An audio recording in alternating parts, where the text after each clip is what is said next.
Screen কি দেখতে পাচ্ছ? জি স্যার। জি স্যার। আচ্ছা, ঠিক আছে। রেকর্ডিং স্টার্ট করেছি। ওকে, সো আজকে আমাদের যেটা টপিক, আজকে আমরা দেখব হচ্ছে রিকোয়ারমেন্ট ইঞ্জিনিয়ারিং। সো আমরা হচ্ছে এই কয়দিনে হচ্ছে মডেলের পড়াশোনা মোটামুটি কভার করছিলাম। আমরা ওয়াটারফল দেখছি, এক্সপি দেখছি, স্ক্রাম, স্পাইরাল এগুলো সব কভার করছি। তারপর আমরা সফটওয়্যার ইঞ্জিনিয়ারিং এর অন্যান্য অ্যাসপেক্ট গুলো একটু দেখা শুরু করছি, যেমন ডকুমেন্টেশন আমরা গতদিন দেখছি। সো আজকে আমরা আরেকটা অ্যাসপেক্ট দেখবো, আরেকটা মানে ইম্পর্টেন্ট টপিক দেখবো, যেটার নাম আমরা হচ্ছে রিকোয়ারমেন্ট ইঞ্জিনিয়ারিং। ঠিক আছে? সো এখন রিকোয়ারমেন্ট ইঞ্জিনিয়ারিং জিনিসটা কি? আমরা তো হচ্ছে বেসিক্যালি সফটওয়্যার ইঞ্জিনিয়ারিং বা engineering in a general sense আসলে কি সেটা বুঝছিলাম, যে ইঞ্জিনিয়ারিং হচ্ছে যে তোমার কোনো কিছু যখন তুমি একদম স্ক্র্যাচ থেকে শুরু করে বলতে পারো, যে আইডিয়া জেনারেশন থেকে শুরু করে ডিজাইন করে মানে মোটামুটি পুরো ইমপ্লিমেন্টেশন থেকে তার ফুল লাইফ সাইকেল একদম মানে আলটিমেট রিলিজ পর্যন্ত পুরাটাকে আমরা হচ্ছে একটা বলতে পারো যে ইঞ্জিনিয়ারিং প্রসিজার বলি। তো সেই ক্ষেত্রে এখানে হচ্ছে আমরা যেটা করব, যে এখানে হচ্ছে আমরা আমাদের ক্লায়েন্টের রিকোয়ারমেন্ট গুলাকে আসলে ইঞ্জিনিয়ার করার চেষ্টা করব, বা রিকোয়ারমেন্ট গুলো আমরা আসলে একটা ফর্মাল ওয়েতে বা ফর্মাল প্রসিজিওরে আমরা আসলে রিকোয়ারমেন্টস গুলাকে প্রিপেয়ার করার চেষ্টা করব। ঠিক আছে? সো এখানে ব্যাপারটা হচ্ছে এটা, যে এখানে আসলে আমরা রিকোয়ারমেন্ট যেহেতু খুবই এসেনশিয়াল, বা একটা প্রজেক্ট তৈরি করার জন্য রিকোয়ারমেন্টস গুলো ঠিকঠাক হওয়া খুবই জরুরি। সো সেই ক্ষেত্রে তুমি যদি এরকম মানে ধরো একটা ফর্মালাইজড প্রসেস ফলো করে যদি রিকোয়ারমেন্টস গুলো প্রপারলি ক্রিয়েট করো, তাহলে যেটা হবে যে ইন দ্য লং রান আসলে তোমার প্রজেক্টটা সাফার করবে না। বা দেখা যাচ্ছে যে মেইন যেটা ভুল হয়, যে ক্লায়েন্ট একটা বললো, আমি আরেকটা করলাম, বা আমি ক্লায়েন্ট যেটা বললো সেটা বুঝি নাই। তো সেই ক্ষেত্রে হচ্ছে তোমার মানে তুমি প্রপারলি রিকোয়ারমেন্টস গুলা ইঞ্জিনিয়ার করলে বা প্রপারলি রিকোয়ারমেন্টস গুলা বানানো যদি হয়, তাহলে আসলে আমার ভুল হওয়ার চান্সটা অনেকটা কমে যায়। ঠিক আছে? সো তাইলে আমরা একটু দেখি রিকোয়ারমেন্টস ইঞ্জিনিয়ারিং এর প্রসেসটা আর কি, ফর্মাল প্রসেসটা, যে requirements engineering is the process of identifying, eliciting, analyzing, specifying, validating, and managing the needs and expectation of stakeholders of a software system. So সোজা ভাষায় হচ্ছে যে স্টেক হোল্ডারদের আসলে আমরা এক্সপেকটেশন আর নিডস গুলা ফুলফিল করার জন্য আসলে আমরা রিকোয়ারমেন্ট ইঞ্জিনিয়ারিং প্রসেসটা করব, যেটা দিয়ে মানে আমরা আসলে পুরা রিকোয়ারমেন্টস গুলাকে হচ্ছে এক জায়গায় করা, রিকোয়ারমেন্টস গুলো ফিগার আউট করা, রিকোয়ারমেন্টস গুলাকে প্রসেস করা, সবকিছু পুরো প্রসেসটাকে আমরা বলতেছি কি রিকোয়ারমেন্ট ইঞ্জিনিয়ারিং প্রসেস। ঠিক আছে? সবাই কি বুঝতে পারছি আইডিয়াটা রিকোয়ারমেন্ট ইঞ্জিনিয়ারিং এর? জি স্যার। সো তাইলে আমরা এখন যদি একটু দেখি যে রিকোয়ারমেন্ট ইঞ্জিনিয়ারিং এ বেসিক্যালি 5টা স্টেপ আছে। So feasibility studies, requirement elicitation, specification, verification, validation আর হচ্ছে ম্যানেজমেন্ট। ঠিক আছে? সো এই 5টা স্টেপ দিয়ে আমরা আসলে পুরো আমাদের রিকোয়ারমেন্টস গুলা আর কি কাজগুলা করব। ঠিক আছে? সো প্রথম প্রথম যে আইডিয়াটা, এটার নাম হচ্ছে ফিজিবিলিটি স্টাডিজ। ঠিক আছে? সো ফিজিবিলিটি স্টাডিজ বলতে এটা বোঝাই যে আসলে আমার মানে একটা প্রজেক্ট যে আমি করতেছি, এই প্রজেক্টটা আসলে ফিজিবল কিনা, বা প্রজেক্টটা মানে করা পসিবল কিনা আমাদের দ্বারা, বা সম্ভব কিনা। ঠিক আছে? সো এই ফিজিবিলিটি অ্যানালাইসিসটাকে আমরা আসলে বলতেছি কি ফিজিবিলিটি স্টাডি। সো আমার একটা প্রজেক্টের আসলে রিকোয়ারমেন্ট বের করার আগে আগে আমার যেটা জানা উচিত, যে এই প্রজেক্টটা আদৌ আমরা করতে পারবো কি পারবো না। নাইলে তুমি খামোখা আসলে রিকোয়ারমেন্টস বের করে টাইম এন্ড এফোর্ট দেওয়ার পর যদি রিয়েলাইজ করো যে প্রজেক্টটা করতে পারতেছি না আমরা, তাইলে তো আসলে তোমার লাভ নেই। সো আমার আসলে প্রথমে ফিজিবিলিটিটা দেখতে হবে, যে আসলে আমার প্রজেক্টটা মানে পসিবল কি পসিবল না। যদি পসিবল হয় তাহলে রিকোয়ারমেন্টস এর পিছনে আর কি এফোর্ট দিতে পারি। ঠিক আছে? বোঝা গেল আইডিয়াটা?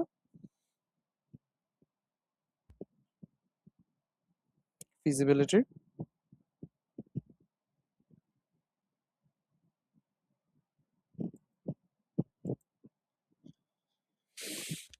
বুঝতে পারছি সবাই ফিজিবিলিটি স্টাডি? জি স্যার। আচ্ছা। সো এখন আমাকে বলো যে ধরো আমরা যে একটা প্রজেক্ট ফিজিবল কিনা বা পসিবল কিনা, এগুলো আসলে কোন অ্যাসপেক্টে চিন্তা করতে পারি, বা ফিজিবিলিটি স্ট্যাটিসটা আসলে বলতে পারো যে কোন কোন অ্যাসপেক্ট বা কোন কোন জিনিস নিয়ে আমরা আসলে চিন্তা করতে পারি, বলো তো ফিজিবিলিটির জন্য?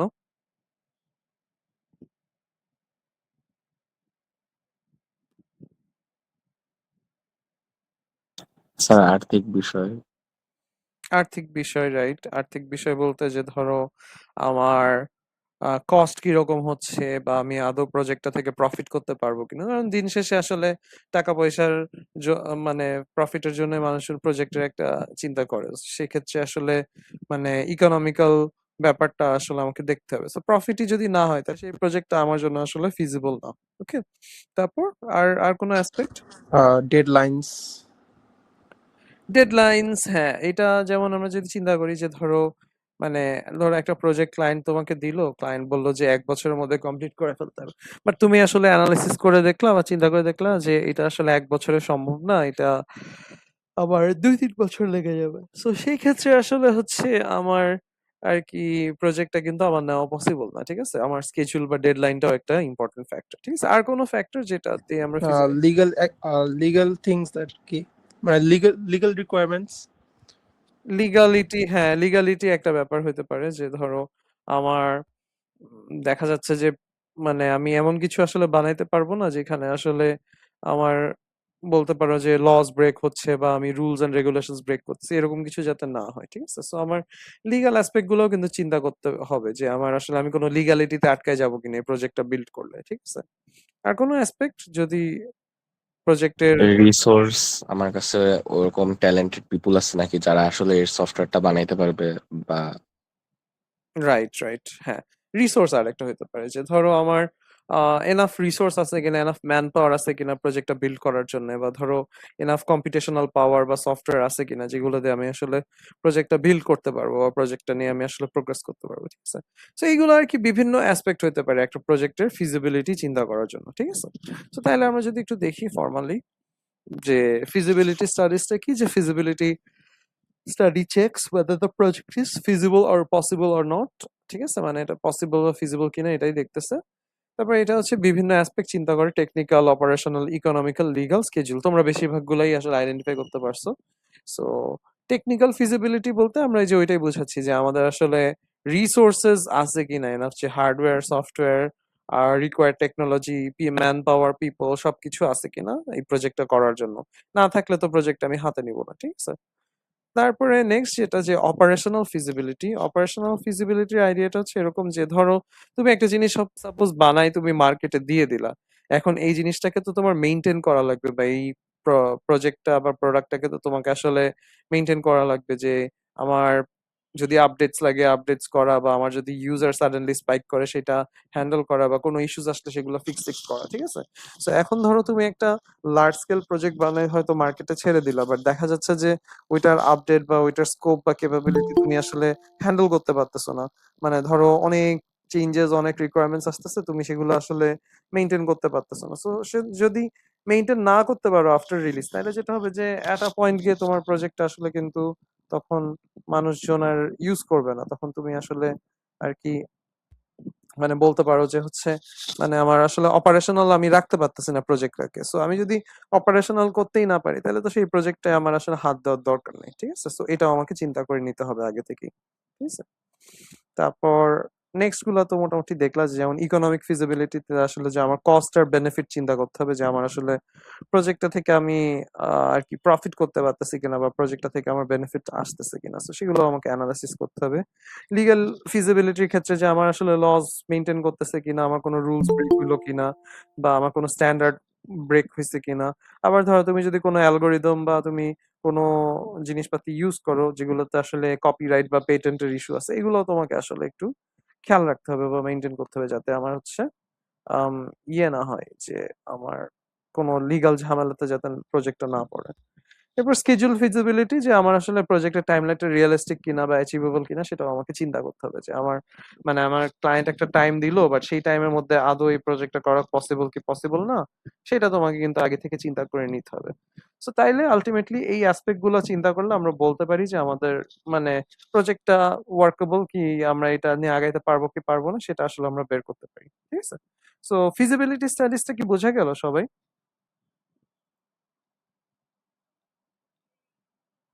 জি স্যার। আচ্ছা, ঠিক আছে। সো তাইলে আমাদের প্রথম স্টেপটা কমপ্লিট। প্রথম স্টেপটা থেকে আমাদের যেটা আউটকাম সেটা হচ্ছে যে আমরা এখন জানি যে আমাদের প্রজেক্টটা আসলে করা পসিবল কি পসিবল না, ঠিক আছে? যদি পসিবল না হয় তাহলে তো আমরা আগাবো না। আর যদি পসিবল হয় যে আমাদের প্রজেক্টটা ফিজিবল, আমরা এটা নিয়ে আগাইতে পারি, তাহলে কিন্তু আমরা আসলে আমাদের নেক্সট স্টেপ গুলোতে যাব, যেগুলো হচ্ছে আমাদের রিকোয়ারমেন্টস এর জন্য নেক্সট যে স্টেপ গুলো দরকার সেগুলো আমরা যাব, ঠিক আছে? তো তাইলে এখন যদি আমি তোমাদের জিজ্ঞেস করি যে ধরো এখন প্রজেক্টটা পসিবল আমরা বুঝলাম, ঠিক আছে? তো এখন যদি তুমি রিকোয়ারমেন্টের পার্সপেক্টিভ থেকে চিন্তা করো, আমার নেক্সট স্টেপটা কি হওয়া উচিত বা নেক্সট আমার কাজটা কি হওয়া উচিত বলো তো? আমি জানি যে প্রজেক্টটা করা পসিবল বা ফিজিবল, সো আমি এখন প্রজেক্টটা করতে যাচ্ছি। সো সেই ক্ষেত্রে এখন আমার এই যে রিকোয়ারমেন্ট গুলা নিয়ে আসলে আমার নেক্সট লজিক্যাল স্টেপটা কি হওয়া উচিত? ক্লায়েন্ট তো আমাকে ইনিশিয়াল একটা আইডিয়া দিছে যে এই টাইপের প্রজেক্ট আমরা করতে যাচ্ছি বা এই কাজ করতে যাচ্ছি, বাট এখন আমার দরকার যে আরো রিফাইন বা আরো প্রপার রিকোয়ারমেন্টস হচ্ছে বানানো, যাতে আমি ওই কাজটাকে প্রপারলি করতে পারি। তো সেই ক্ষেত্রে আমার এখন নেক্সট স্টেপটা কি হওয়া উচিত?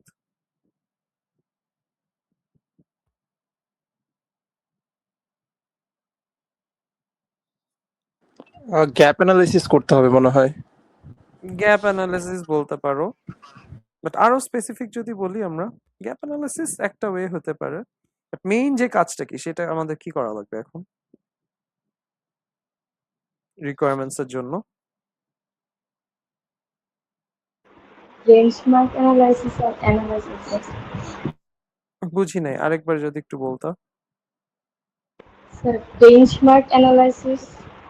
বেঞ্চমার্ক অ্যানালাইসিস, এগুলো অনেক টাইপের অ্যানালাইসিস, ঠিক আছে ফাইন, অ্যানালাইসিস আমরা করব বিভিন্ন জিনিস, বাট আমাদের মেইন কাজটা হচ্ছে যে রিকোয়ারমেন্ট গুলো আমাকে গ্যাদার করতে হবে। প্রথম কথা হচ্ছে এইটা, যে আমার আর কি এই যে আমি কাজটা করতে যাচ্ছি, এখন ক্লায়েন্ট তো আমাকে না একটা ব্রিফ আইডিয়া দিছে, কিন্তু আমার কাজ হচ্ছে যে আমাকে আসলে খুঁজে খুঁজে আমার আসলে নলেজ গেইন করতে হবে, বা আমার আসলে রিকোয়ারমেন্টস গুলা গ্যাদার করা লাগবে, যে আমার এই স্পেসিফিক প্রজেক্টটা করতে আমার কি কি টাইপের ফিচার দরকার, কি কি টাইপের কাজ দরকার, সেই জিনিসগুলো আমাকে এখন গ্যাদার করে নিয়ে আসতে হবে। মানে আমার নলেজটা বাড়াইতে হবে জিনিসটা নিয়ে বা ডোমেনটা নিয়ে, যে আমি আসলে কি কি কাজ করতে পারি বা কিভাবে করতে পারি, কোনটার পর কোনটা করতে পারি, কিভাবে কি করা লাগবে, মোটামুটি আমার একটা অ্যানালাইসিস আসলে দরকার, ঠিক আছে? তো এই স্টেপটাকে আমরা বলতেছি কি রিকোয়ারমেন্টস এলিসিটেশন স্টেপ। তো এলিসিটেশন ওয়ার্ডটার মানেই হচ্ছে যে আসলে আমি গ্যাদার করার চেষ্টা করতেছি, ঠিক আছে? তো এইখানে আসলে আমাদের টার্গেট যেটা, যে আমরা আসলে মানে যতটা পারি আমরা আসলে মানে নলেজ গেইন করব বিভিন্ন জায়গা, বিভিন্ন সোর্স থেকে নলেজ গেইন করে আসলে আমাদের প্রজেক্টে কি কি করা লাগবে সেই আম, আর কি জিনিসগুলো আমরা বের করার চেষ্টা করব, ঠিক আছে? এন্ড এইটা করতে গিয়ে হয়তো আমরা গ্যাপ অ্যানালাইসিস বা ধরো বেঞ্চমার্ক অ্যানালাইসিস বিভিন্ন জিনিস হয়তো আমরা আর কি অ্যানালাইসিস করতে পারি, সেই ক্ষেত্রে ওখান থেকে আমরা রিকোয়ারমেন্টস গুলা বের করে আনতে পারি। ঠিক আছে, বোঝা গেল আইডিয়াটা? সো আমরা যদি একটু দেখি ফর্মালি রিকোয়ারমেন্ট এলিসিটেশন প্রসেসটা, তো এটা কি যে it focuses on gathering stakeholder needs and domain knowledge about the project, ঠিক আছে? Source of knowledge includes customer, business manual, existing software of the same type, standards and other stakeholders of the project, ঠিক আছে? So basically আইডিয়াটা হচ্ছে যে আমরা আসলে এই আমাদের নলেজ গুলা গ্যাদার করা বা গেইন করার চেষ্টা করতেছি, ঠিক আছে? সো নলেজ গুলা বা স্টেক হোল্ডারদের নিডস আর ডোমেন নলেজটা আমরা গ্যাদার করার চেষ্টা করতেছি। আর এটা নলেজের সোর্সটা কি হইতে পারে আমার, এটা হচ্ছে ধরো জেনারেল কাস্টমার বা যাদের জন্য বানাচ্ছো, জেনারেল মানুষ থেকে তুমি ফিডব্যাক নিতে পারো, বিভিন্ন বিজনেস ম্যানুয়াল হইতে পারে, বা ধরো সিমিলার কাইন্ড অফ সফটওয়্যার যদি মার্কেটে থাকে যেটা থেকে তুমি বেসিক্যালি ওই যে বেঞ্চমার্ক অ্যানালাইসিস করতে পারবা। সো এইগুলা আমার নলেজ সোর্স হইতে পারে। বিভিন্ন স্ট্যান্ডার্ড বা বিভিন্ন স্টেক হোল্ডার থেকে, প্রজেক্টের বিভিন্ন স্টেক হোল্ডার যারা বা বিভিন্ন ক্লায়েন্ট যারা, তাদের থেকে তুমি কিন্তু আসলে আর কি বলতে পারো যে হচ্ছে এই নলেজটা তুমি গ্যাদার করতে পারো বা ইনফরমেশনটা গ্যাদার করতে পারো এদের থেকে। আমার মোট কথা হচ্ছে যে এদের থেকে আমাকে রিকোয়ারমেন্টস গুলো বের করে আনতে হবে, ঠিক আছে? রিকোয়ারমেন্টস গুলো বের করে প্রসেস করে নিতে হবে, ঠিক আছে? So, এখন হচ্ছে আমরা এই রিকোয়ারমেন্টস গ্যাদার করার জন্য বিভিন্ন প্রসেস ইউজ করতে পারি, যেমন ধরো আমার ইন্টারভিউ একটা টেকনিক। আমরা ধরো কোনো স্টেক হোল্ডার বা ক্লায়েন্টের সাথে ধরো আমরা যেটা করতে পারি যে ওয়ান অন ওয়ান কনভারসেশনে যাইতে পারি, ওয়ান অন ওয়ান কথা বলতে পারি। সো ওয়ান অন ওয়ান কথা বললে বেসিক্যালি তার নিডস বা তার চাওয়া বা সে কি চাচ্ছে প্রজেক্ট থেকে, এইগুলো আমরা কিন্তু কোয়েশ্চেন করে করে ফিগার আউট করে নিতে পারি, ঠিক আছে? সো এইটা হচ্ছে একটা আইডিয়া। তারপর আমরা সার্ভে করতে পারি, এটাও খুব কমন একটা টুল, যে আমরা হচ্ছে বিভিন্ন কোয়েশ্চেনিয়ার বা বিভিন্ন হচ্ছে জিনিসপাতি বানাই আসলে স্টেক হোল্ডারদের সবাইকে শেয়ার করে দিব, তারা কোয়েশ্চেন্স গুলো অ্যান্সার করলে আমি মোটামুটি একটা স্ট্যাটিস্টিক্যাল রেজাল্ট পাচ্ছি বা একটা ফিডব্যাক পাচ্ছি যে আমার কি ফিচার থাকা উচিত, কি কি ইমপ্লিমেন্ট করা উচিত, কি কি উচিত না, মানুষের কি কি প্রবলেম আছে, কি কি দরকার, মানে মোটামুটি একটা তুমি ইনফরমেশন বা সার্ভে আর কি করে পেয়ে যাচ্ছ, ঠিক আছে? আর কি মেথড হইতে পারে ইনফরমেশন গ্যাদার করার জন্য বলো তো? আর কি করা যেতে পারে এগুলো ছাড়াও?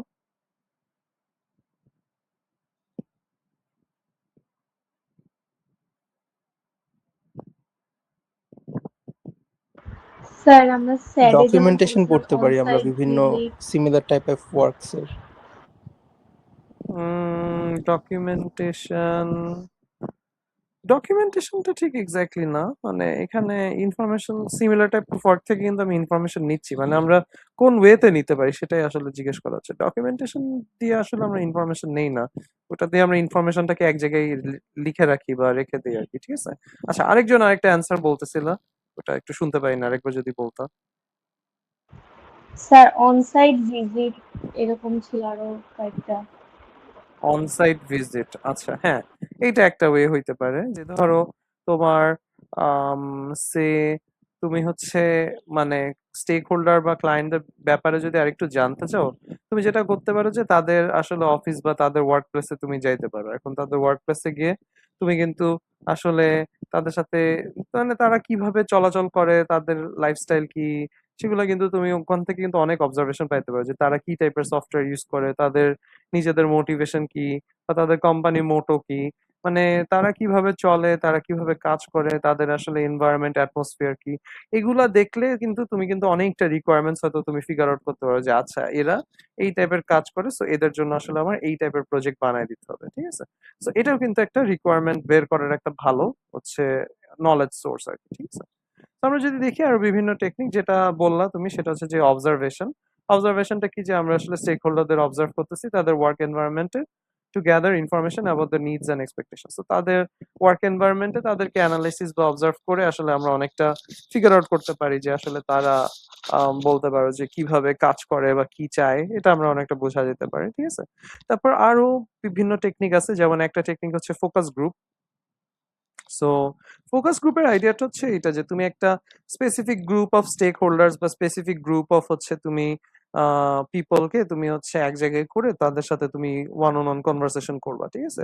সো এটাতে যেটা হবে যে ধরো তুমি একটা স্পেসিফিক গ্রুপ সেন্ট্রিক আসলে ইনফরমেশনটা গ্যাদার করতে পারবা, একটা গ্রুপ কি চাই বা একটা গ্রুপ অফ স্টেক হোল্ডার্স এর আসলে কি ডিমান্ড প্রজেক্টটা থেকে, সেই জিনিসটা বোঝা যায়। যেমন ধরো আমি যদি একটা এক্সাম্পল চিন্তা করি যে কথা কথা আমি একটা এডুকেশনাল সফটওয়্যার বানাচ্ছি, এখন এডুকেশনাল সফটওয়্যারের স্টেক হোল্ডার কারা? স্টুডেন্টরা একটা স্টেক হোল্ডার, ফ্যাকাল্টিরা একটা স্টেক হোল্ডার, ঠিক আছে? সো সেই ক্ষেত্রে যেটা হবে যে ধরো তুমি কিছু স্টুডেন্টকে নিয়ে হয়তো তুমি একটা ফোকাস গ্রুপ ক্রিয়েট করলা, এখন তুমি ওই স্টুডেন্ট গুলাকে ইনভাইট করলা, ইনভাইট করে তাদের সাথে তুমি কথা বললা, এখন স্টুডেন্টদের সাথে তুমি স্টুডেন্টদের পার্সপেক্টিভটা জানতে পারবা। ধরো স্টুডেন্টরা আসলে কি কি চায় বা তাদের চাওয়াটা কি, তাদের ইস্যুস গুলা কি, তুমি স্টুডেন্টের অ্যাঙ্গেল থেকে আসলে তুমি স্টুডেন্টের চাওয়াটা মোটামুটি বুঝতে পারলা, ঠিক আছে? আবার ধরো তুমি এরপরে টিচারদের নিয়ে একটা তুমি ফোকাস গ্রুপ করলা, তারপর তুমি টিচারদের তুমি ডেকে নিয়ে আসলা, তারপর তুমি টিচারদের সাথে কথা বলে টিচারদের পার্সপেক্টিভ বা তাদের প্রবলেমস বা তাদের কি কি সফটওয়্যারের দরকার বা কি কি হইলে ভালো হয়, এরকম তুমি হয়তো তাদের থেকে ফিডব্যাকটা নিতে পারলা। তাইলে যেটা হইলো যে তুমি বিভিন্ন গ্রুপ থেকে তাদের বিভিন্ন মানে গ্রুপ সেন্ট্রিক নলেজ গুলো কিন্তু তুমি ফিগার আউট করে ফেললে, and তুমি তখন সেই ওয়াইজ কিন্তু আসলে তুমি বিভিন্ন স্টেক হোল্ডারদের নিড ওয়াইজ কিন্তু তুমি তোমার সফটওয়্যারটা প্রপারলি বিল্ড করতে পারো, ঠিক আছে? সো ফোকাস গ্রুপ হচ্ছে এইটা আর একটা ভালো টেকনিক। আর লাস্টলি আমরা যেটা করতে পারি যে আমরা প্রোটোটাইপিং করতে পারি। প্রোটোটাইপিং হচ্ছে যে ধরো আমরা একটা ডামি মডেল বা একটা সিম্পল ওয়ার্কিং সফটওয়্যার বা একটা ফিগমা ডিজাইন বা এরকম টাইপের জিনিসপাতি বানাই। আমরা যেটা করতে পারি যে এগুলা হয়তো ক্লায়েন্ট বা কাস্টমারদের দেখায়, আমরা যেটা করতে পারি যে তোমরা একটু ট্রাই করে দেখো বা তোমরা দেখো যে এরকম টাইপের যদি আমরা কিছু অ্যাটেম্প্ট করতে চাই বা এরকম টাইপের কিছু যদি আমরা বানাই, সেই ক্ষেত্রে তোমাদের আসলে লাভ হবে নাকি লস হবে, বেনিফিট হবে কিনা, বা তোমাদের আসলে মানে কোন কি সমস্যা বা কি ইস্যু হবে, এরকম আমরা কিছু ফিডব্যাকস নিতে পারি, ঠিক আছে? তাইলে মোটামুটি বলতে পারো যে এই ৫টা স্টেপ দ্বারা আমরা আসলে আমাদের রিকোয়ারমেন্ট বা আমাদের নলেজ গুলো আসলে গ্যাদার করে ফেললাম, ঠিক আছে? তো সবাই কি বুঝতে পারছি রিকোয়ারমেন্টস এলিসিটেশন স্টেপটা?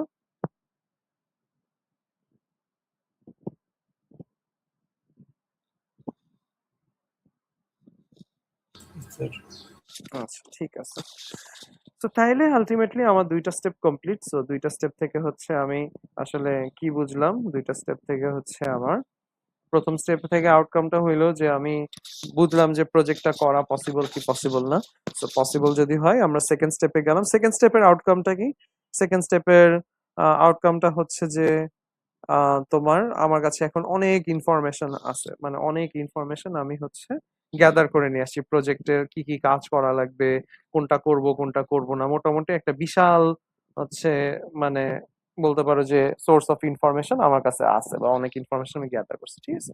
এখন বলো তো রিকোয়ারমেন্ট এর পার্সপেক্টিভ এ যদি আমরা চিন্তা করি, আমার কাছে এতগুলা ইনফরমেশন আছে। এখন আমার কাজটা কি হওয়া উচিত বা লজিক্যাল স্টেপটা কি হওয়া উচিত? এরপর এতগুলা ইনফরমেশন দিয়ে আমি আসলে কি করব এখন? ওগুলোকে ন্যারো ডাউন করে নিয়ে আসতে হবে। ন্যারো ডাউন, আচ্ছা কিভাবে ন্যারো ডাউন করবো বলো তো? তো সব ইনফরমেশন তো হচ্ছে আমার মেবি দরকার নাই আর কি, মানে যেগুলো হচ্ছে মানে মেইন রিকোয়ারমেন্টের সাথে অ্যালাইন করে সেগুলোই থাকবে। আচ্ছা, ঠিক আছে। ওইটা বুঝলাম, বাট ওইটা ধরো বলতে পারো যে আমরা যখন নলেজ গ্যাদার করতেছি তখনই হয়তো দেখা যাচ্ছে যে আমরা একটু ফিল্টার আউট করে নেই আসলে যে এটা রাখবো এটা রাখবো না। সো এইটা বলতে পারো যে তুমি যেটা বললা সেটা আসলে স্টেপ 2 এরই একটা পার্ট, ঠিক আছে? বাট আসলে আমার স্টেপ 2 ধরো কমপ্লিট হয়ে গেছে, ন্যারো ডাউনও করে ফেলছি। কথার কথা আমার কাছে এখন মানে মোটামুটি যা ইনফরমেশন আমি রাখতে চাই সবই আছে আমার কাছে, ঠিক আছে? এখন এই ইনফরমেশনটাকে আমার নেক্সট কি করা উচিত বলো তো? আমার কাছে এখন অনেক নলেজ আছে, অনেক কিছু আমি মানুষের থেকে শুনছি, সার্ভে থেকে পাইছি, অনেক কিছু আমি জানি। এখন আমি কি করব? আমার নেক্সট স্টেপটা কি হওয়া উচিত বলতো?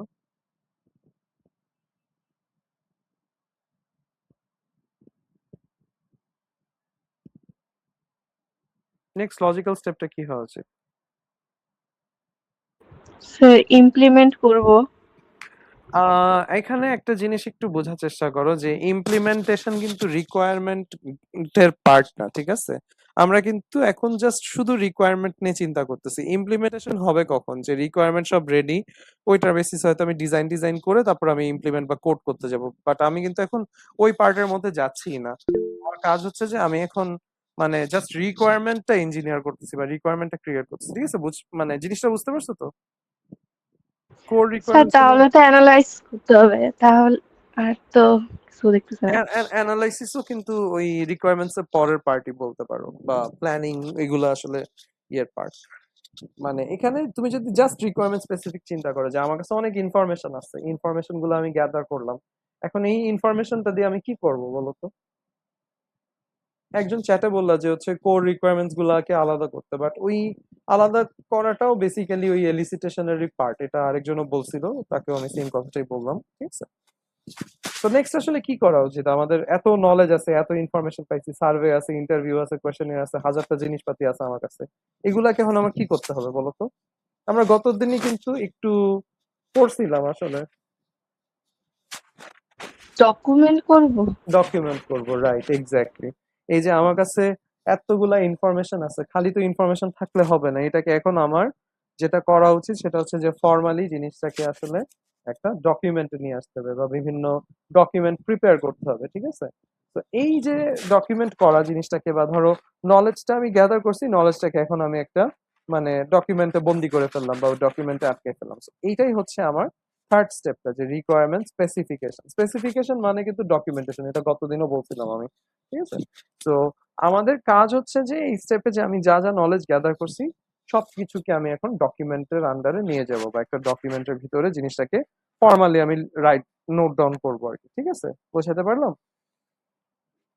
সো আমরা যদি একটু দেখি রিকোয়ারমেন্ট স্পেসিফিকেশন, যে রিকোয়ারমেন্ট স্পেসিফিকেশনের কাজটা কি, যে আমার the process of documenting the requirements identified in the requirement elicitation step in a clear, consistent and unambiguous manner, ঠিক আছে? সো আমার রিকোয়ারমেন্ট গুলাকে ডকুমেন্ট করাটাকে আমরা বলতেছি কি, যে হচ্ছে আমার মানে নেক্সট স্টেপ আর কি, রিকোয়ারমেন্ট স্পেসিফিকেশনের স্টেপ। আর এখানে রিকোয়ারমেন্ট গুলা ডকুমেন্ট হবে কি ক্লিয়ার, কনসিস্টেন্ট এন্ড আনঅ্যাম্বিগুয়াস ম্যানারে, ঠিক আছে? সো ক্লিয়ার বলতে যে ধরো একদম কোনো কনফিউশন নাই, একদম ক্লিয়ার কাট স্ট্রেট ফরওয়ার্ড ভাবে লেখা। কনসিস্টেন্ট বলতে বোঝাচ্ছে যে ধরো আমার যদি সে মাল্টিপল ডকুমেন্ট থাকে, এখন মাল্টিপল ডকুমেন্টে কিন্তু তোমার আসলে এক ডকুমেন্টের কথা আরেক ডকুমেন্টের সাথে কিন্তু মিলতে হবে। দেখা যাচ্ছে যে তুমি এক জায়গায় একরকম বললা, আরেক জায়গায় তুমি আরেক রকম বললা, এটাতে কিন্তু আসলে কনফিউশন ক্রিয়েট হবে। দেখা যাচ্ছে যে একজন ডেভেলপার এক ডকুমেন্ট ফলো করে কাজ করছে, আরেকজন ধরো আরেকটা ফলো করে কাজ করছে, তাইলে কিন্তু এই আইডিয়ার ডিফারেন্সটা কিন্তু পরে গিয়ে তোমার প্রজেক্টে ঝামেলা বাঁধাবে বা ইস্যু ক্রিয়েট করবে। তো সেই ক্ষেত্রে আমার ডকুমেন্টকে কনসিস্টেন্ট হওয়া লাগবে, যে আমার আসলে সবগুলা ডকুমেন্ট সেম জিনিসই যাতে বলে, ঠিক আছে? আর অ্যাম্বিগুয়াস ম্যানার মানে যে অ্যাম্বিগুইটি যাতে না থাকে আমার লেখার মধ্যে। দেখা যাচ্ছে যে আমি একটা সেন্টেন্স বা একটা জিনিস লিখলাম যেটার আসলে ডাবল মিনিং হয়ে গেল, বা একটা জিনিস থেকে আসলে ক্লিয়ার না, ভেগ আর কি জিনিসটা। তো এটা কিন্তু অ্যাম্বিগুইটি ক্রিয়েট করে, যে ধরো একজন একটা বুঝলো আরেকজন আরেকটা বুঝলো, এরকম হলে কিন্তু সমস্যা। তো এগুলো আমাকে আসলে ঠিক করে রাখা লাগবে। আর ধরো এই স্টেপে আমরা যেটা করতে পারি যে আমাদের আর কি রিকোয়ারমেন্ট গুলাকে আমরা হয়তো মানে ম্যানেজেবল চাঙ্কস এ ডিভাইড করে রাখতে পারি, যে কিভাবে কিভাবে স্প্লিট হবে বা কাজগুলো হবে, ওভাবে আমরা আর কি একটা ব্রেকডাউন করতে পারি রিকোয়ারমেন্ট গুলা। তো এখানে আসলে অনেক টাইপের মডেল ব্যবহার হইতে পারে। মডেল বলতে যে ধরো আমরা এখানে বিভিন্ন ডকুমেন্টেশনের হেল্প নিতে পারি। দেখা যাচ্ছে যে এসআরএস বা এগুলা তো আছেই। তারপর আমরা বিভিন্ন এই যে আর্কিটেকচার ডকুমেন্টেশনের কিন্তু হেল্প নিতে পারি, যে ধরো ডিএফডি, ইআর ডায়াগ্রামস। তারপর এখানে আরো বিভিন্ন এক্সাম্পল দেওয়া আছে। তো এরকম বিভিন্ন ডায়াগ্রাম বা ডকুমেন্টের আমরা হেল্প নিতে পারি, যাতে আমরা পুরা ইনফরমেশন বা আমাদের নলেজ বেসটাকে আমরা আসলে মানে ডকুমেন্ট করে নিয়ে আসতে পারি, ঠিক আছে? Clear and comprehensive document should be understood by both the development team and the stakeholders. তার মানে ডকুমেন্টটা খুব ক্রিস্টাল ক্লিয়ার হওয়া উচিত, যাতে সবাই বুঝে, যে স্টেক হোল্ডাররাও বুঝে, তোমার যারা ডেভেলপ করবে তারাও যেন জিনিসটাকে বুঝে, ঠিক আছে? বুঝে যাতে আমার আসলে কাজটা প্রপারলি করতে পারে। আর কম্প্রিহেন্সিভ বলতে বোঝায় যে আসলে ডকুমেন্টটা ধরো ওয়েল ডিসক্রাইব বা ওয়েল ডিটেইলড আর কি, যাতে মানে কম্প্রিহেন্সিভ বা রিডেবল হয় আর কি, যাতে তোমার পড়েই বোঝা যায় যে আমার এই মানে কি কি কাজ করা লাগে, ঠিক আছে? তো এই হচ্ছে মোটামুটি স্পেসিফিকেশনের আইডিয়া। আর স্পেসিফিকেশনে আমার স্পেসিফিক কয়েকটা জিনিস আসলে আমাকে বলতে পারো যে আমার মানে স্পেসিফিক্যালি বলে দিতে হবে, বা আসলে এই জিনিসগুলো আমার এই অ্যাসপেক্ট গুলো আমাকে ডকুমেন্ট বানানোর সময় মানে এই জিনিসগুলো আমাকে মাথায় রাখতে হবে, বা এই জিনিসগুলো আমাকে স্পেসিফিক্যালি মেনশন করতে হবে। যেটা হলো যে তোমার ফাংশনাল রিকোয়ারমেন্টস তোমার কি কি সেগুলো তোমাকে বলতে হবে। ফাংশনাল রিকোয়ারমেন্টস মানে কি, যে আমার প্রজেক্টের ফিচার্স কি কি আছে, বা আমার প্রজেক্টে আসলে কি কি স্টেপ বাই স্টেপ কি কি কাজ হবে না হবে, ফিচার গুলা বা আমার ফাংশন গুলা আর কি এখানে থাকবে। তারপর নন ফাংশনাল রিকোয়ারমেন্টস কি, যে আমার সিস্টেমের পারফরমেন্স রিলেটেড বা মানে এক্সটার্নাল যে জিনিসগুলো সেগুলো হচ্ছে আমার নন ফাংশনাল রিকোয়ারমেন্টস। যেমন ধরো আমার সিকিউরিটি কেমন থাকতে হবে, বা আমার আসলে স্পিড বা এফিসিয়েন্সি কেমন থাকবে, আমার হচ্ছে সফটওয়্যারটার ইউজেবিলিটি কেমন থাকবে, যে আমার এটা ইউজ করতে কতটুকু ইজি হবে কি হবে না। তো এই টাইপের জিনিসপাতিগুলো হচ্ছে আমরা বলতেছি কি নন ফাংশনাল রিকোয়ারমেন্টস। তো ফাংশনাল নন ফাংশনাল এই জিনিসগুলো থাকা লাগবে। তারপর তোমার কনস্ট্রেইনটস থাকতে হবে, যে আমার ধরো কিছু লিমিটেশনস তোমাকে হয়তো তোমার স্টেক হোল্ডার বা ক্লায়েন্টরা সেট করে দিচ্ছে, সেগুলো তোমাকে মেইনটেইন করতে হবে। বা ধরো তোমার সফটওয়্যারেরই কিছু মানে লিমিটেশনস বা ড্রব্যাক আছে বা কিছু ইস্যুস আছে, তো সেই ক্ষেত্রে তুমি ওই লিমিটেশন বা রেস্ট্রিকশনস গুলো তোমাকে ফলো করেই কিন্তু আসলে বিল্ড করা লাগবে। তো সেই ক্ষেত্রে তোমার এই জিনিসগুলো মেনশন থাকতে হবে, যে আমার কনস্ট্রেইনটস কি কি, বা আমার আসলে মানে আটকায় যাচ্ছি কোথায়, এগুলো আমাকে মাথায় রাখতে হবে। তারপর ধরো অ্যাকসেপ্টেন্স ক্রাইটেরিয়া, যে আমার আসলে এটাও মেনশন থাকা উচিত যে আমি কোন কি অ্যাচিভ করতে পারলে, বা আমি আসলে কি কি করলে আমার প্রজেক্টটা অ্যাকসেপ্টেড হবে, বা আমার প্রজেক্টটা আসলে ক্লায়েন্টরা হচ্ছে অ্যাকসেপ্ট করবে। তো এই জিনিসগুলোও কিন্তু আমার এই ডকুমেন্টেশনের মধ্যে আর কি স্পেসিফিক্যালি থাকা লাগবে। এই চারটা অ্যাসপেক্ট আমাকে অবশ্যই মানে রাখতে হবে আমার স্পেসিফিকেশন করার সময়। ঠিক আছে, সবাই কি বুঝতে পারলাম এই পার্টটা? জি স্যার। আচ্ছা, তো তাইলে আমাদের ৩টা স্টেপ কমপ্লিট। সো আলটিমেটলি আমার আউটকামটা কি দাঁড়াচ্ছে, যে আমি প্রথমে দেখলাম যে প্রজেক্টটা পসিবল কিনা, ওইটা হয়ে গেল। এরপর আমরা পসিবল হইলে সেটার জন্য অনেক নলেজ অনেক ইনফরমেশন গ্যাদার করলাম বিভিন্ন টেকনিক অ্যাপ্লাই করে। তো নলেজটা আমার গ্যাদার হয়ে গেল।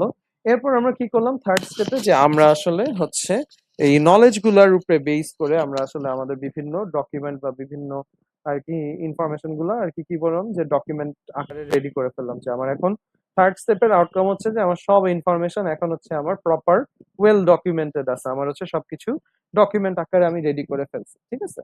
তো এখন লজিক্যালি ডকুমেন্ট রেডি করলে আমরা আসলে কাজ শুরু করে দিতে পারতাম, বাট স্টিল এখনো আমাদের আসলে কিছু স্টেপ বাকি আছে।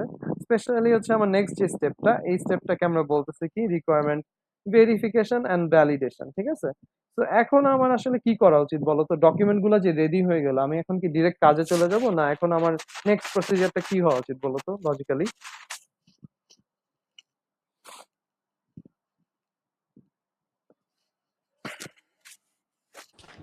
প্রোটোটাইপ।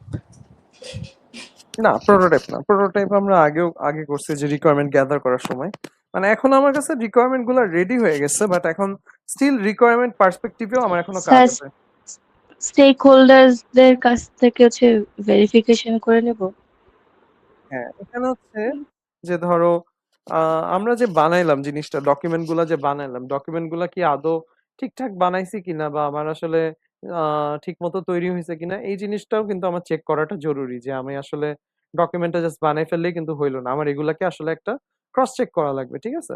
তো সেই ক্ষেত্রে এখানে আসলে আমার নেক্সট স্টেপটা আসতেছে, যেটা হচ্ছে কি verification and validation. Okay, so আমার এখানে দুইটা টার্ম আছে, খেয়াল করো। একটাকে আমরা বলতেছি ভেরিফিকেশন, একটাকে বলতেছি ভ্যালিডেশন, ঠিক আছে? সো দুইটা টার্মই শুনেই বোঝা যাচ্ছে যে এটা মানে কোনো প্রকারের চেকিং আর কি। সো এখানে আসলে কোনটা কি বোঝাচ্ছে বা দুইটার মধ্যে ডিফারেন্সটা কি হতে পারে বলো তো? একটা তো তোমরা বললা যে ধরো আমরা স্টেক হোল্ডার বা ক্লায়েন্টদের কাছে গিয়ে আসলে মানে জিনিসটা চেক করাই নিচ্ছি যে ঠিক আছে কিনা। তো এটা এক টাইপের চেক। আরেকটা কি হইতে পারে বা এটা কোনটা বলো তো?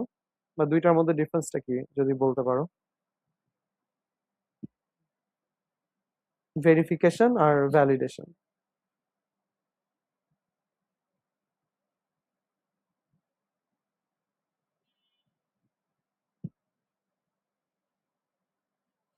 বুঝাতে পারছি কোয়েশ্চেনটা? সবাই কি বুঝতে পারছো? যে আমার এখানে ভেরিফিকেশন আর ভ্যালিডেশন দুইটা টার্ম আমরা ইউজ করতেছি, অনেকটা সিমিলার দুইটা টার্ম। সো এদের মধ্যে ডিফারেন্সটা কি হইতে পারে বলো তো? একটা টাইপের চেক হলো যে আমি স্টেক হোল্ডার বা ক্লায়েন্টকে দেখায় চেক করলাম যে আমি ঠিক জিনিসটা বানাইছি কিনা। আর একটা চেক কি হইতে পারে বলো তো?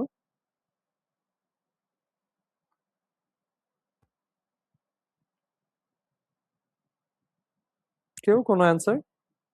স্যার, ইথিক্যালি ভ্যালিড কিনা, মানে এটা হচ্ছে ভ্যালিড মানে তো হচ্ছে না, এথিক্স এরকম কিছু একটা। এথিক্স বা এই জিনিসগুলো কিন্তু ধরো আমরা সর্ট অফ শুরুতেই চিন্তা করে রাখতেছি যে ফিজিবিলিটি স্টাডিজ এর সময় বলতে পারো যে এথিক্স নিয়ে। So এখানে এথিক্স নিয়ে আসলে কিছু আসবে না। আর কেউ আর কোনো answer? Sir each and every aspect সবকিছু ঠিক আছে কিনা ওইটা হচ্ছে গিয়ে যদি আমরা ধরে নিই ভ্যালিডেশন।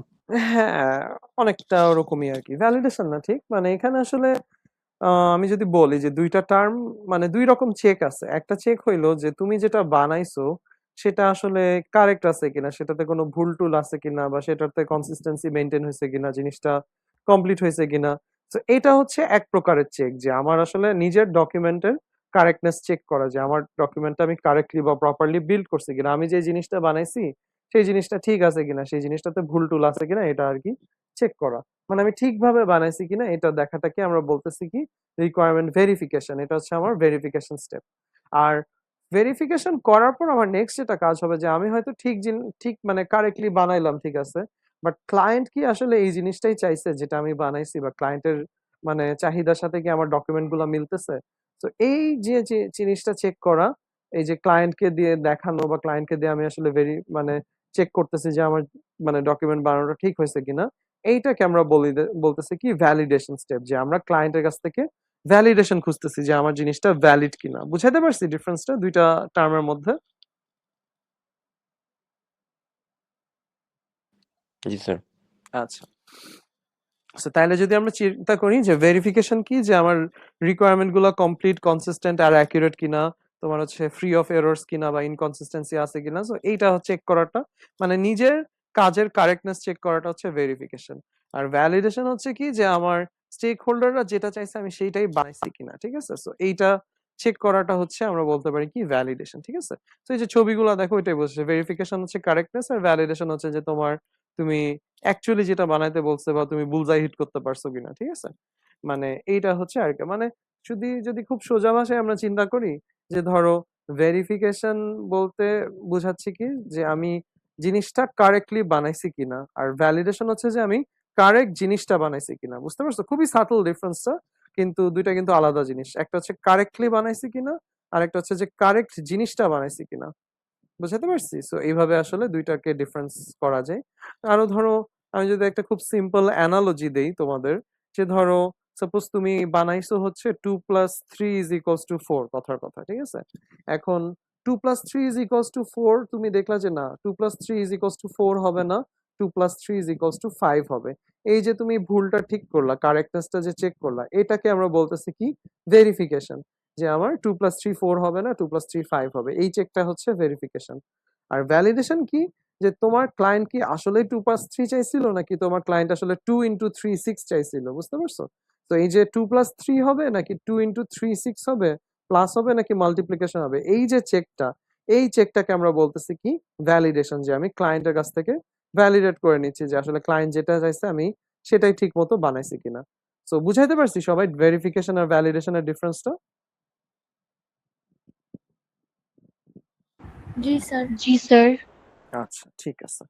সো তাইলে আমাদের 4th স্টেপটাও কমপ্লিট। 4th স্টেপটা কমপ্লিট হওয়ার পর আমরা যেটা দেখতেছি যে আমাদের এখন ফাইনালি কি দাঁড়াইলো, যে আমরা আসলে মানে প্রজেক্টের পসিবিলিটি দেখলাম, তারপর ইনফরমেশন গ্যাদার করলাম, সবকিছু ডকুমেন্ট করলাম, এন্ড এখন আমার ডকুমেন্টটাকে আমরা আসলে চেক করেও ফেললাম বা কারেক্টনেসটা এনশিওর করলাম, আর ক্লায়েন্টের কাছ থেকে অ্যাপ্রুভাল নিয়ে নিলাম যে না, আমাদের ডকুমেন্ট সবকিছু ক্রিস্টাল ক্লিয়ার, সবকিছু ওকে। এখন বেসিক্যালি এখন তুমি বলতে পারো যে এখন আমরা আসলে আমাদের কাজটা শুরু করে দিতে পারি। যে আমাদের অ্যানালাইসিস বলো, প্ল্যানিং বলো, আমাদের ডিজাইন প্রোটোটাইপ বলো, বা আমাদের কোড ইমপ্লিমেন্টেশন করা। এখন কিন্তু আমরা এই যে 4টা স্টেপ কমপ্লিট করার পর আমরা কিন্তু এখন একটা প্রপার রিকোয়ারমেন্টের ডকুমেন্টেশন আমার কাছে আছে। এটার বেসিসে কিন্তু আমরা আসলে আমাদের কাজে লেগে যেতে পারি, বা আমরা আসলে এখন আমাদের প্রোডাক্টটা ইমপ্লিমেন্ট করা শুরু করে দিতে পারি। ঠিক আছে, মানে আমাদের কাজ শুরু হয়ে গেল আর কি। ঠিক আছে, তো কাজ শুরু হয়ে গেল, ঠিক আছে, কিন্তু কথা হচ্ছে যে স্টিল আমার এখনো আরো একটা স্টেপ দরকার, যেটাকে আমরা বলতেছি রিকোয়ারমেন্ট ম্যানেজমেন্ট। তো রিকোয়ারমেন্ট ম্যানেজমেন্টের জন্য আরো একটা বাড়তি স্টেপ দরকার। তো এই স্টেপটার আসলে কাজটা কি হবে বলো তো? আমার সবকিছু রেডি, আমার ডকুমেন্ট রেডি, রিকোয়ারমেন্ট আমি ডকুমেন্ট করে ফেলছি, কারেক্টনেস দেখে ফেলছি, আমি আমার কাজও শুরু করে ফেলছি, আমি ইমপ্লিমেন্ট করতেছি, কোড করাতে চলে গেছি, কিন্তু স্টিল আমার আরো একটা বাড়তি স্টেপ লাগতেছে রিকোয়ারমেন্টটাকে হ্যান্ডেল করার জন্য বা ম্যানেজ করার জন্য। এই স্টেপটার কাজটা কি বলতো? এই স্টেপটাতে আমরা কি করতে পারি বলতো? বা এই স্টেপটা কেন প্রয়োজন আমার, এই বাড়তি একটা স্টেপের?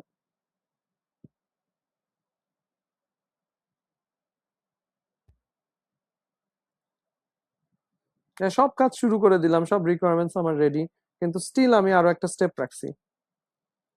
এই স্টেপটার আসলে পারপাসটা কি?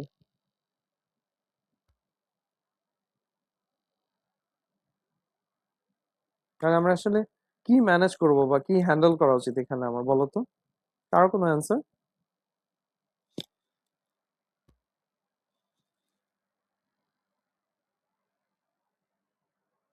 আমার কোয়েশ্চেনটা কি বুঝতে পারছি সবাই? জি স্যার। আচ্ছা, তাহলে বলো, মানে এরপর মানে এই স্টেপটাতে আসলে কি হইতে পারে, বা আমাদের কি মানে কেন দরকার একটা বাড়তি স্টেপ আফটার, মানে সবকিছু হয়ে যাওয়ার পরও আমার কেন হচ্ছে বাড়তি স্টেপটা কেন দরকার?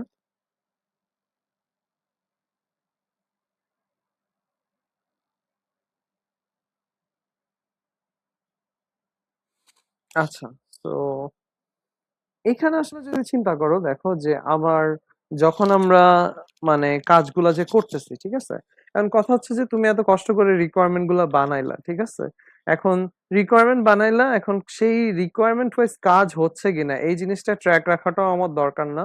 যে আমি আসলে মানে রিকোয়ারমেন্ট তো বানাইলাম, এখন সেই অনুযায়ী কাজ হচ্ছে কিনা, বা কাজের সাথে আমি আমার রিকোয়ারমেন্ট গুলাকে ম্যাপ করতে পারতেছি কিনা, এটা কিন্তু একটা বড় ইম্পর্টেন্ট ফ্যাক্টর, যে আমার আসলে রিকোয়ারমেন্টস গুলো ম্যাপড হইলো কিনা ঠিক মতো, বা রিকোয়ারমেন্টস গুলো আমার অ্যাকচুয়ালি টিম গুলো ফলো করতেছে কিনা, বা টাইমলাইন গুলো মেনটেন করতেছে কিনা। সো এই জিনিসটা চেক করা বা এনশিওর করাও কিন্তু একটা কাজ, বুঝতে পারছো? রিকোয়ারমেন্টের পার্সপেক্টিভে যদি চিন্তা করো, তো সেই ক্ষেত্রে এই স্টেপটাকে আমরা বলছি রিকোয়ারমেন্ট ম্যানেজমেন্ট। সো এই যে ট্র্যাক করা, এটা কিন্তু একটা ইম্পর্টেন্ট অ্যাসপেক্ট, এটা কিন্তু আমার আসলে কাজ শুরু হওয়ার পরেই করতে হবে, ঠিক আছে? তারপর তুমি যদি আরেকটা অ্যাসপেক্ট চিন্তা করো, যে ধরো আমার রিকোয়ারমেন্টস কি সারা জীবন একই রকম থাকবে, নাকি রিকোয়ারমেন্টস চেঞ্জেস আসবে?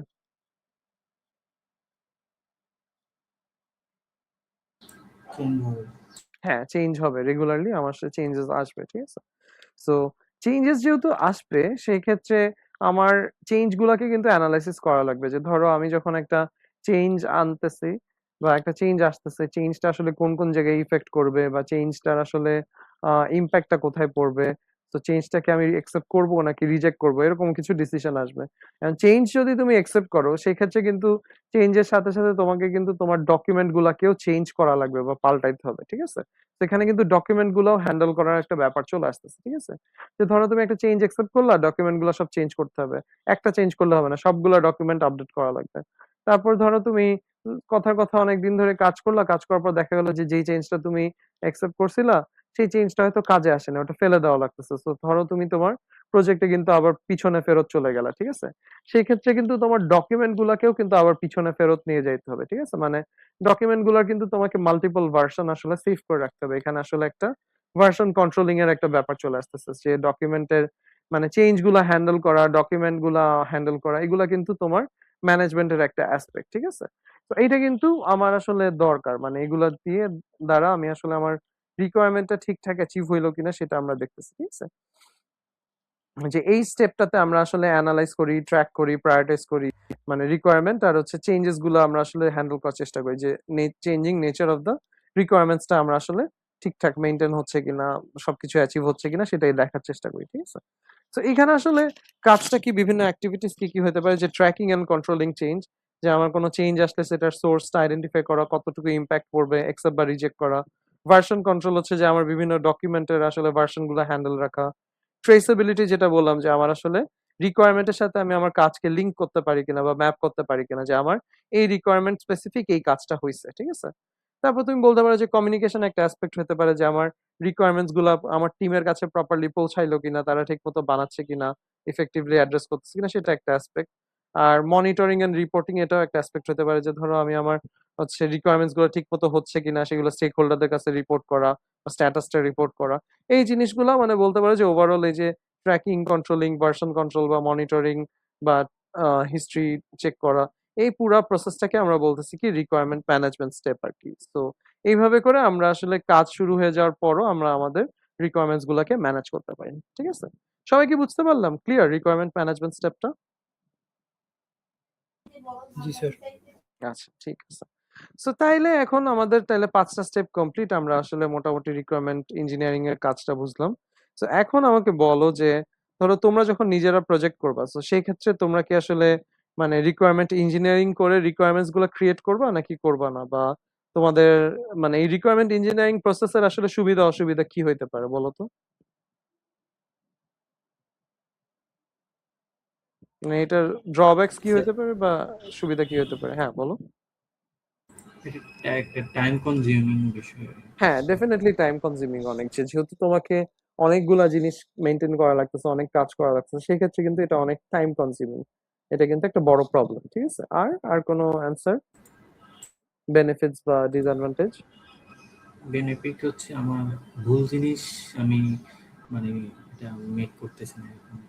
হ্যাঁ, মানে ভুলটা হবে না, মানে ক্লায়েন্ট যেটা চাচ্ছে সেইভাবে আমরা ক্রিয়েট করতে পারবো, সো এই আর কি বেনিফিট। আর কারো কোনো অ্যান্সার?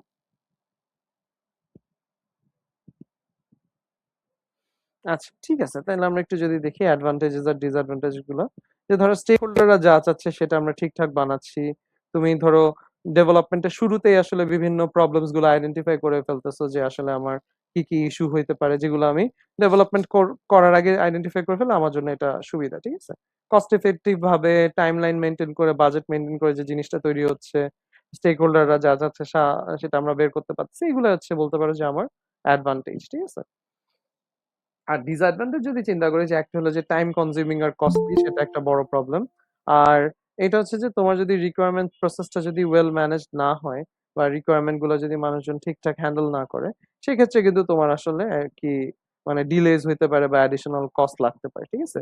আবার ধরো সব স্টেক হোল্ডারদের নিড যে তুমি ফুলফিল করতে পারবা এটাও কিন্তু না, ঠিক আছে? যে ধরো এক একজন এক এক কথা বলবে, তো সবারটা আসলে মানাও যায় না, আবার তাদের মধ্যে কনফ্লিক্ট লাগলে সেটাও আসলে রিজলভ করাটা একটু ডিফিকাল্ট আমার জন্য, ঠিক আছে? বুঝতে পারছি আইডিয়াটা? সবাই কি তাহলে ক্লিয়ার রিকোয়ারমেন্ট ইঞ্জিনিয়ারিং এর প্রসেসটা? জি স্যার। আচ্ছা, ঠিক আছে, তাহলে তাইলে এই হচ্ছে মোটামুটি আমাদের রিকোয়ারমেন্ট ইঞ্জিনিয়ারিং এর স্লাইডটা। এটা হচ্ছে গিগস ফর গিগস একটা লিংক আছে, এখান থেকে তোমরা আসলে দেখে নিতে পারো, ঠিক আছে? আর কারো কি কোনো কোয়েশ্চেন আছে রিকোয়ারমেন্টস নিয়ে? না থাকলে আমি রেকর্ডিংটা অফ করে দিতে পারি।